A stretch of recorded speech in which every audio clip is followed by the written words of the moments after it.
Olá, meus queridos! Mais uma vez chegou o momento de estudarmos a Palavra de Deus aqui no Essencial da Bíblia.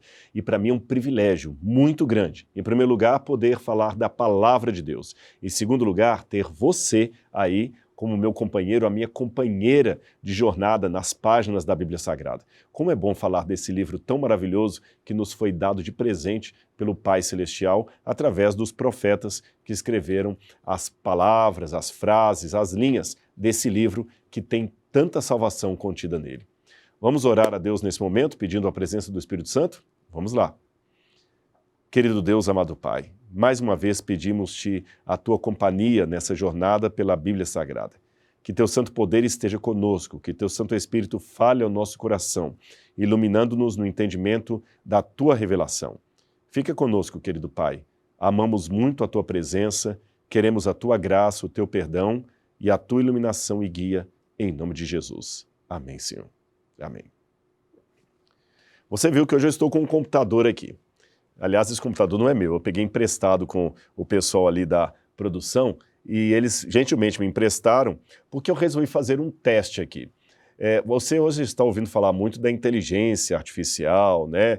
Os famosos programas, né, de chat, GPT. Então eu resolvi fazer uma pergunta para a inteligência artificial. Eu perguntei assim, os 10 mandamentos ainda têm alguma validade nos dias de hoje? O que você me diz? Eu joguei aleatoriamente essa pergunta para ver qual seria a resposta. Será que nós ainda podemos considerar os 10 mandamentos válidos ou isto é uma coisa apenas daqueles tempos antigos? Olha a resposta que a inteligência artificial me deu. Os 10 mandamentos têm grande importância tanto na tradição religiosa quanto na história da ética e da moral. E ele coloca 3 tópicos aqui. O primeiro deles, importância religiosa. Para judeus e cristãos, os 10 mandamentos são a base da lei moral e ética dada por Deus. Eles estabelecem os padrões fundamentais de comportamento em relação a Deus, como a proibição da idolatria, a ordenança para manter o sábado, e em relação aos outros, como a proibição de matar, roubar e mentir. Muitos veem nesses mandamentos uma expressão do caráter de Deus e de sua vontade para a humanidade. Item 2. Importância histórica e cultural.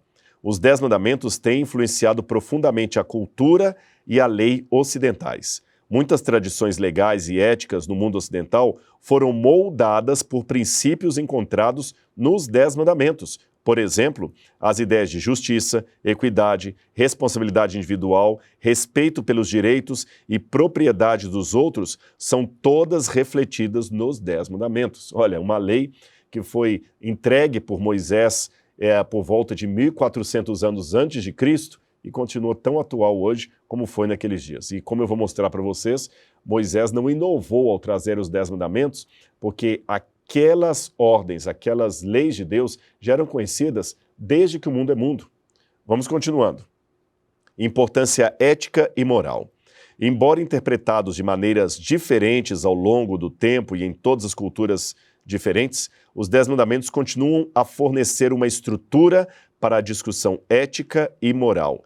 Eles abordam questões fundamentais de como as pessoas devem tratar umas às outras e o que constitui um comportamento justo e ético. E, finalmente, o chat aqui da inteligência artificial termina dizendo: então, independentemente das crenças religiosas individuais, os 10 mandamentos têm um impacto significativo na sociedade e na cultura e continuam a influenciar nossas discussões e o entendimento da ética e da moralidade.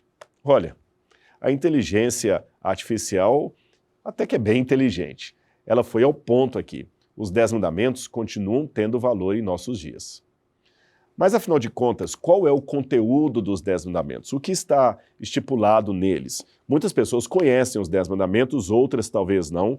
Há também aqueles que confundem os 10 mandamentos com a versão do catecismo, que é diferente da versão bíblica. No catecismo você tem lá os 10 mandamentos como sendo amar a Deus sobre todas as coisas, não tomar o seu santo nome em vão, guardar domingos e festas, não pecar contra a castidade. Mas essa versão dos 10 mandamentos que está no catecismo da Igreja Católica não é a versão original dos 10 mandamentos que está nas Bíblias Você pode pegar em qualquer Bíblia, de qualquer edição, a Bíblia do padre Matos Soares, a tradução ecumênica da Bíblia, a Nova Versão Internacional, a Bíblia da Pastoral, a Bíblia João Ferreira de Almeida, não importa, qualquer versão da Bíblia, a Bíblia hebraica, a Bíblia judaica, qualquer Bíblia vai trazer os 10 mandamentos nesta forma que eu vou ler para vocês aqui. Eu estou lendo a tradução, a Nova Versão Internacional. Mas ainda que mude um pouquinho uma palavra ou outra, o conteúdo é este. Êxodo capítulo 20. É um dos lugares onde os 10 mandamentos são apresentados. E aqui eles estão assim. Veja bem, vou ler para vocês. Aqui está Êxodo capítulo 20. E Deus falou todas estas palavras. Eu sou o Senhor teu Deus, que te tirou do Egito, da terra da escravidão. Não terás outros deuses diante de mim. Não farás para ti nenhum ídolo, nenhuma imagem de qualquer coisa no céu, na terra ou nas águas debaixo da terra. Não te prostrarás diante deles, nem lhes prestarás culto, porque eu sou o Senhor teu Deus. Sou Deus zeloso, que castiga os filhos pelos pecados de seus pais, até a 3ª e 4ª geração daqueles que me desprezam. Mas trato com bondade até 1000 gerações aos que me amam e obedecem os meus mandamentos. Não tomarás o nome do Senhor teu Deus em vão, porque o Senhor não deixará impune qualquer que tomar o seu nome em vão. Lembra-te do dia de sábado para o santificar. Trabalharás 6 dias, e neles farás todos os teus trabalhos. Mas o 7º dia é o sábado dedicado ao Senhor, o teu Deus. Nesse dia não farás trabalho algum, nem tu, nem teus filhos ou filhas, nem teus servos ou servas, nem teus animais, nem os estrangeiros que morarem em tuas cidades. Porque em 6 dias o Senhor fez os céus e a terra, o mar e tudo o que neles existe. Mas o 7º dia descansou. Portanto, o Senhor abençoou o 7º dia e o santificou. Até aqui os mandamentos mostraram a relação moral entre o ser humano e Deus. Agora, de ser humano para ser humano. É como se a primeira parte da lei tivesse uma dimensão vertical, homem, Deus, e a segunda parte uma dimensão horizontal, homem, homem, ou ser humano, ser humano. Vamos lá. Honra teu pai e tua mãe, a fim de que tenhas vida longa na terra que o Senhor teu Deus te dá. Não matarás, não adulterarás, não furtarás. Não darás falso testemunho contra o teu próximo. Não cobiçarás a casa do teu próximo, não cobiçarás a mulher do teu próximo, nem os seus servos ou servas, nem o seu boi ou jumento, ou coisa alguma que lhe pertença. Então esta é, de certa forma, a postura, o resumo dos 10 mandamentos. Agora, se nós formos a Êxodo, capítulo 31, versículo 18, nós vamos ver de quem é a autoria final desses mandamentos. Êxodo, capítulo 31, versículo 18. Eu vou ler para vocês. Quando o Senhor terminou de falar com Moisés no Monte Sinai, deu-lhe as 2 tábuas da aliança, tábuas de pedra, escritas pelo dedo de Deus. Alguns costumam até fazer uma pergunta meio capciosa. Qual a única parte da Bíblia que não foi inspirada? Você já aprendeu aqui no nosso curso Essencial da Bíblia a passagem de Paulo a Timóteo, onde ele fala que toda a Escritura é inspirada por Deus. E nós dissemos naquela ocasião que não é a maior parte da Bíblia que é inspirada, que 100% da Bíblia foi inspirado por Deus. Porém, uma forma capciosa de brincar um pouquinho aqui com o jogo de palavras é perguntar qual a parte da Bíblia que não foi inspirada por Deus. E a resposta correta, os 10 mandamentos. Porque todas as partes da Bíblia, Deus impressionou o profeta a escrever a palavra dele. Mas no caso dos 10 mandamentos, não. Deus, de maneira direta, escreveu na pedra, com o seu dedo, os mandamentos que ele queria que o povo obedecesse. Agora, e Jesus no Novo Testamento? Qual a postura de Jesus em relação à lei? Eu faço essa pergunta porque muitos acreditam que Jesus anulou a lei, Jesus aboliu os mandamentos, que não tem mais relação nenhuma disso aqui para os cristãos modernos. Isso não é verdade. Tanto é que se você perguntar a qualquer cristão hoje, seja ele protestante, evangélico, católico, ele vai concordar com praticamente todos os mandamentos. Você pergunta a um cristão assim, então tá bom, a lei foi abolida na cruz, como muita gente diz? Sim, foi abolida na cruz. Não precisamos mais dos 10 mandamentos? Não. Tá bom. Você pode matar? Não. Você pode adulterar? Não. Você pode desonrar pai e mãe? Não. Você pode adorar um ídolo? Não. Então, peraí, se foi abolida a lei, como é que você continua ainda preso moralmente a esses mandamentos? Olha a relação, a postura de Jesus com relação aos 10 mandamentos. Evangelho de João, capítulo 15, versículo 10. Evangelho de João, capítulo 15, versículo 10. Na minha tradução diz assim, vou ler para vocês. Se vocês obedecerem aos meus mandamentos, permanecerão no meu amor, assim como eu tenho obedecido aos mandamentos do meu Pai e no seu amor permaneço. Aí alguém pode falar, não, Rodrigo, mas vem cá, quando Jesus falou assim, os meus mandamentos, ele não se referiu ao decálogo. Decálogo é uma das palavras que nós usamos para para nos referirmos aos 10 mandamentos. Então muita gente diz, não, quando Jesus disse os meus mandamentos, o mandamento dele é apenas um, amar a Deus sobre todas as coisas e ao próximo como a ti mesmo. Jesus não se referiu aos 10 mandamentos. Será? Será que ele realmente aboliu a lei na cruz? Vamos a Mateus capítulo 5, versículos 17 em diante, para ter a resposta bíblica a esta questão. Mateus capítulo 5, versículos 17 em diante dizem assim, não pensem que vim abolir a lei ou os profetas. Não vim abolir, mas cumprir. Opa, Rodrigo, mas aí, tá vendo aqui, ó? Ele não veio abolir, mas veio cumprir. Aí muitas pessoas pensam que esse cumprir significa assim, cumpriu, acabou, não tem mais que fazer mais nada, sabe? Quando você cumpre, é como se fosse, digamos assim, um dever escolar. O professor passa como dever escolar que o aluno tem que fazer uma redação sobre a independência do Brasil. Aí ele cumpre o que o professor falou, ele faz a redação sobre a independência do Brasil e a partir do momento que ele cumpre com aquela obrigação e faz a redação, ele não precisa mais fazer aquilo, está cumprido. Mas não é esse o sentido que Jesus está dando aqui. Quer ver? É só ler a continuação do texto. Ele diz assim, olha, digo-lhes a verdade, enquanto existirem céus e terra, de forma alguma desaparecerá da lei a menor letra ou o menor traço, até que tudo se cumpra. Ora, o céu e a terra não passaram ainda. Olha bem a ênfase de Jesus. Eu não vim destruir a lei, eu vim cumpri-la, porque até que o céu e a terra passem, nem a menor letra, nem o menor traço passarão da lei até que tudo se cumpra. E ele continua enfatizando ainda de maneira mais forte isso aqui, para ver que eu não estou inventando. Todo aquele que desobedecer a um desses mandamentos, ainda que dos menores, e ensinar os outros a fazerem o mesmo, será chamado menor no reino dos céus.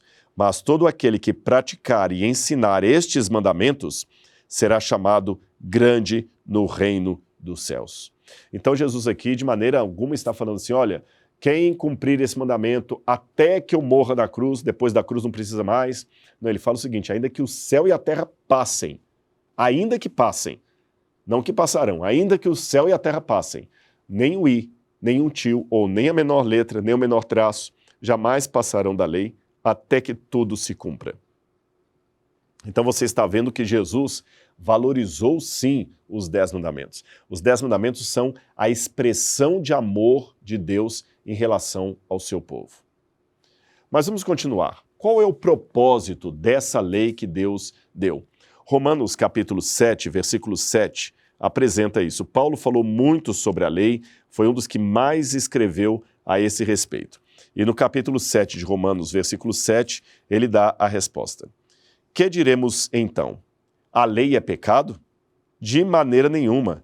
De fato, eu não saberia o que é pecado, a não ser por meio da lei. Pois, na realidade, eu não saberia o que é a cobiça se a lei não dissesse não cobiçarás. A lei, então, funciona na Bíblia como se fosse um espelho. Veja, se você está com o rosto sujo de graxa, ou com o cabelo despenteado, ou com a maquiagem do rosto ali distorcida, é o espelho que mostra a sua realidade. Espelho, felizmente, não tem Photoshop. Ele mostra você como você é, como você está.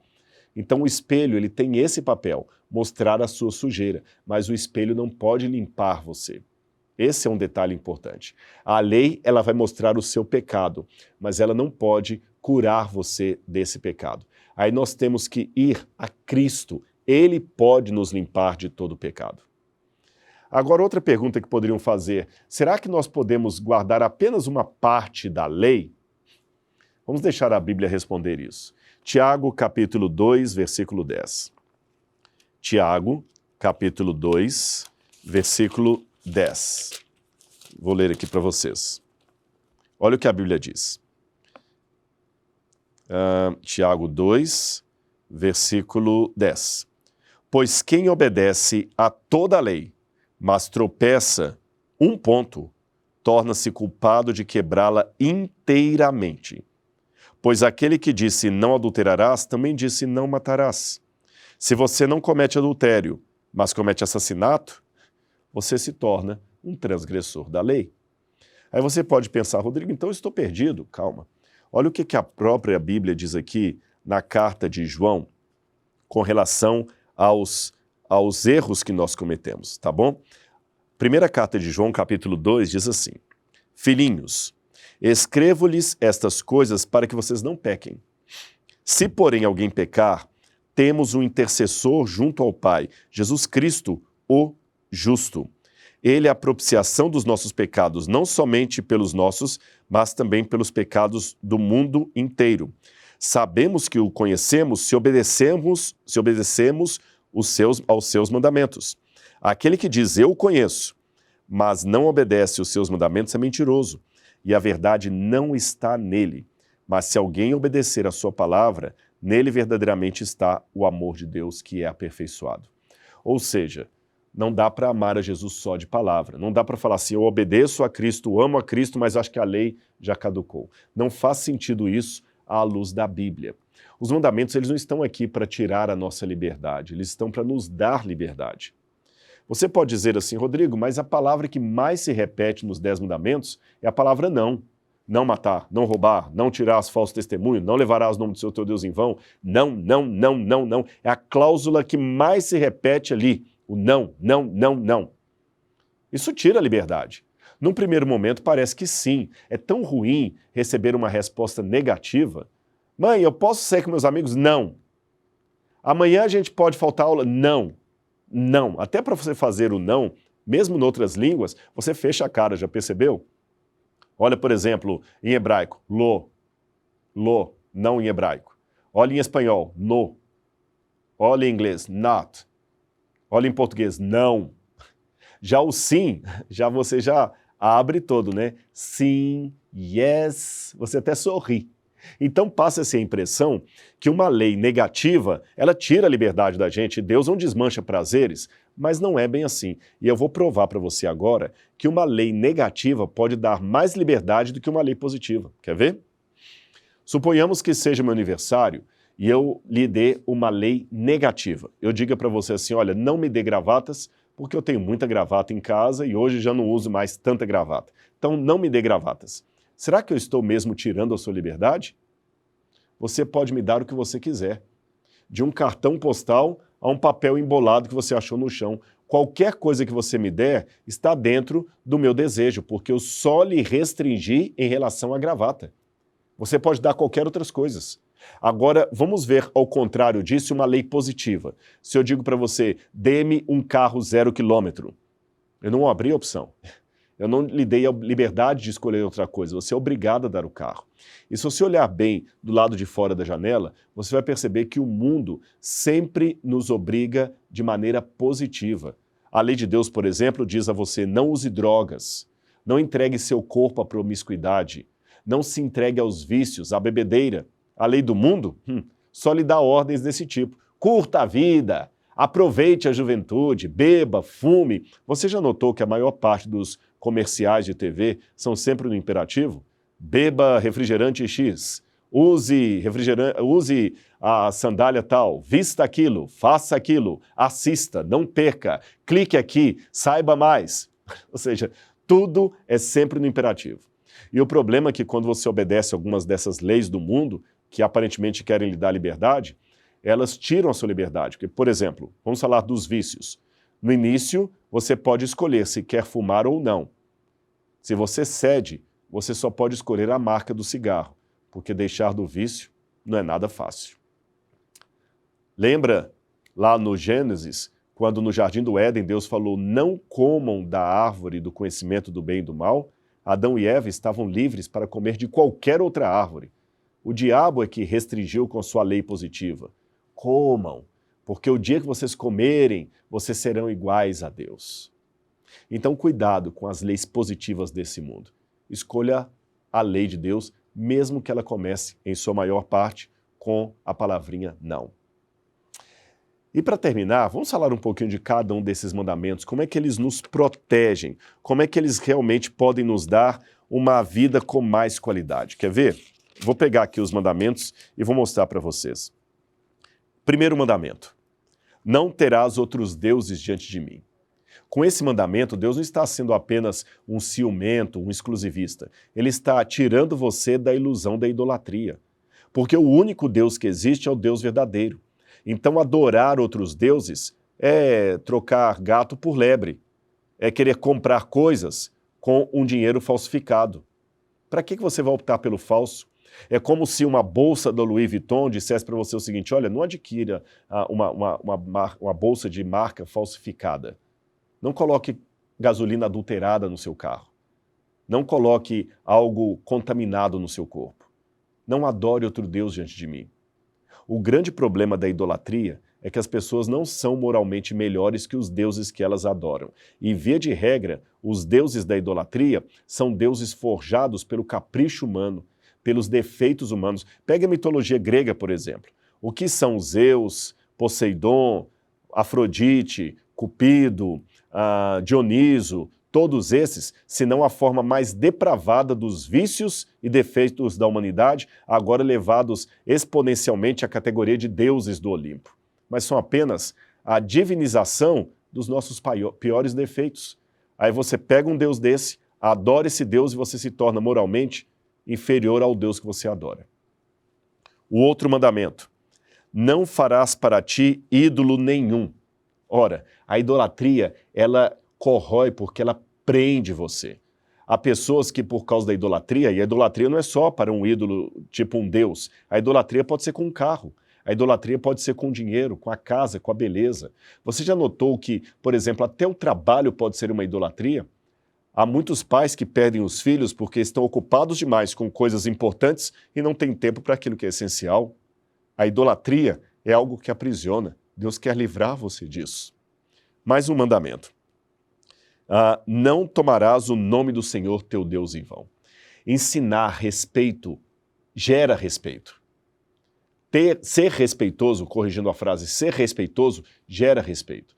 Você ensina para as crianças respeito pelos mais velhos, pela hierarquia, porque você respeita o Supremo, que é o Altíssimo.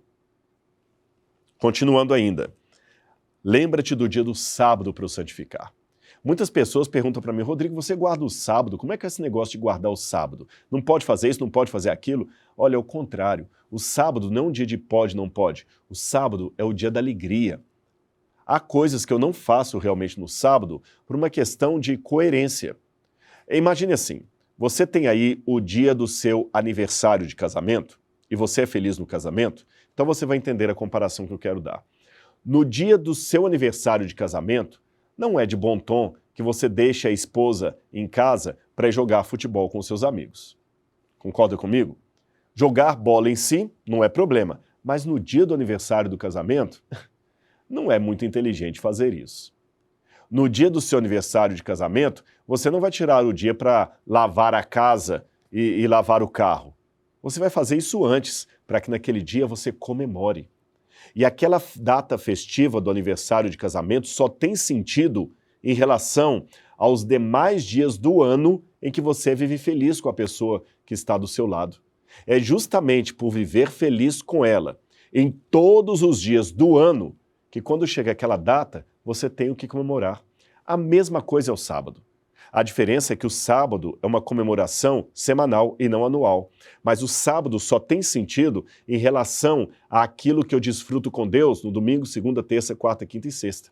Eu vivo tão bem com Deus, de maneira tão feliz, que quando chega o sétimo dia, eu tenho o que comemorar. E por ser um dia festivo espiritualmente, eu deixo de fazer algumas coisas nesse dia, não porque elas sejam pecado em si, mas porque não tem ligação com aquela data festiva. Como eu disse, no dia do seu casamento você resolver marcar uma partida de futebol com os colegas. Os demais mandamentos são todos claros também para promover a ordem social.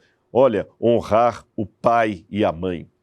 Hoje um dos grandes problemas que nós temos é justamente de famílias desestruturadas porque os filhos não têm mais relação com os pais. Não matar, a preservação da vida, não adulterar, a preservação da moralidade, não furtar, o respeito à propriedade do outro, não dar falso testemunho contra alguém. É tão ruim quando alguém calunia você. Não cobiçar as coisas do outro, porque é interessante, aquele que cobiça nunca tem, você já percebeu? Ele sempre cobiça, é porque sempre falta-lhe algo. Percebeu como os mandamentos protegem você?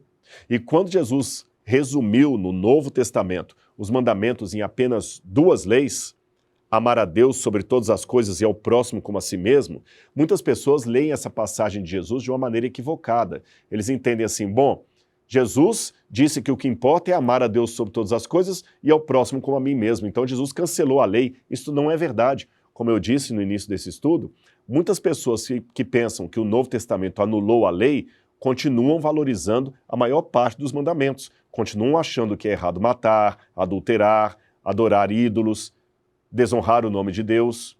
Então a lei não acabou. Outra pergunta que nós podemos fazer é a seguinte: se as pessoas que viveram antes da cruz eram salvas pela graça de Cristo, sim, porque a lei não salva. A lei nunca salvou. Se a lei nunca salvou, como é que Moisés foi salvo? Pela lei ou pela graça? Pela graça. E Paulo, como Paulo foi salvo? Também pela graça. A diferença entre Paulo e Moisés é que Moisés foi salvo pela graça daquele que haveria de vir.